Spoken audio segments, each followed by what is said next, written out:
you may have heard news about how honeybee numbers are declining globally. This is not a story about honeybees. I was even confused about this. Did you know our local native bumblebees, they're declining too? Yeah, Fox 6's weather expert Eric Mangus here to explain. It's happening right under our feet. All right, guys, take a guess. How many bees are in the state of Wisconsin? Ooh. Different species. Here's a hint. 0 of them are honeybees, Ben. But there's more than 300, and bumblebees only make up a small fraction of that, couple dozen. But they're some of our heaviest lifters and some of our best pollinators. But on top of that, likely your yard doesn't have what it needs in spring to survive.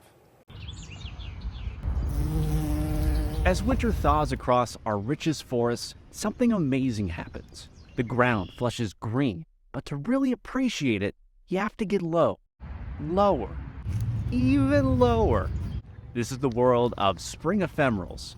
These are plants that have short life cycles in spring, but what they lack in time, they make up for in brilliance. We're not talking about European tulips, hyacinth, and daffodils, but native trillium, bluebells, Dutchman's breeches, bloodroot, trout lily, twin leaf, dozens of species in all. But this is not just about looks and beauty. They're working here. Without them, none of this would exist. They feed our bumblebees.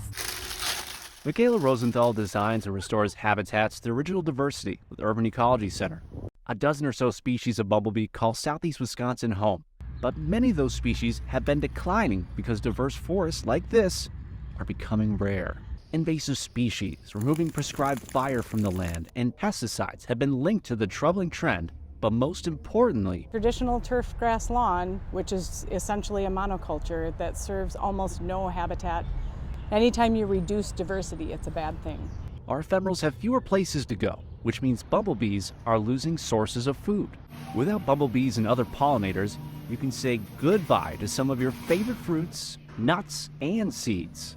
Kim Forback has seen the challenges bumblebees and other insects face in her lifetime. We have 40% less invertebrates in the last 40 years. This challenge is made even more daunting by the life cycle of a bumblebee. Single queen makes it through the winter. She emerges in the spring and then quickly needs to find food sources. She's looking to start a colony of her own, but without pollen from these flowers, that's impossible. Bumblebees are some of the best pollinators, and some species of bumblebees and bees choose to nest in sites based on the density and the population of the surrounding ephemeral plants. These gentle flowers are sensitive to human development and disturbance. Walking and biking off trail can kill them before they even get started. From seed to mature plant, They take anywhere from 3 to 7 years, even decades. The fight to save bumblebees starts in your own backyard with native ephemerals. You can plant them here, there, and everywhere. At my own home, I often plant them within turf grass. These species can be integrated into our own properties and take the place of European flowers while supporting our native bumblebees. They bring beauty and charm to the earliest parts of the growing season. While also providing vital food for queen bumblebees and even ants. Ants come and feed on the seeds, which have a nice nutritious layer, disperse the seed into the ground or within their nests. And these things are tiny, about the size of a pinhead. Hyper-aggressive invasive species like garlic mustard and Dame's rocket choke out this delicate food chain, but you can make a huge difference.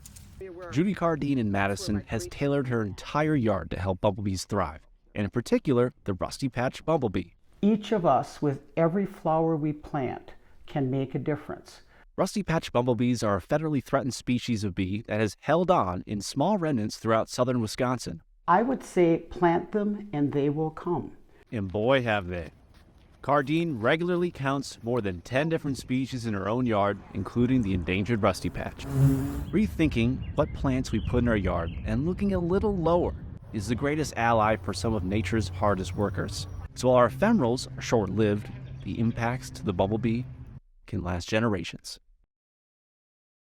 on our website will also include other ways you can responsibly source these ephemeral seeds and other sellers and resources. You can add this into your yard and help the bumblebee, because you probably didn't even know that's what bumblebees need come springtime. It's so interesting because we're all about to go to the garden center, right? We're about to plant a ton of stuff in our yard. We're just planting the wrong things. 99% of stuff you'll find at like a big box garden store doesn't have any of that because you can't make money off it quick. Right. It takes a lot of time. Important information. Thanks, Eric. All right, thanks, Eric. Great story.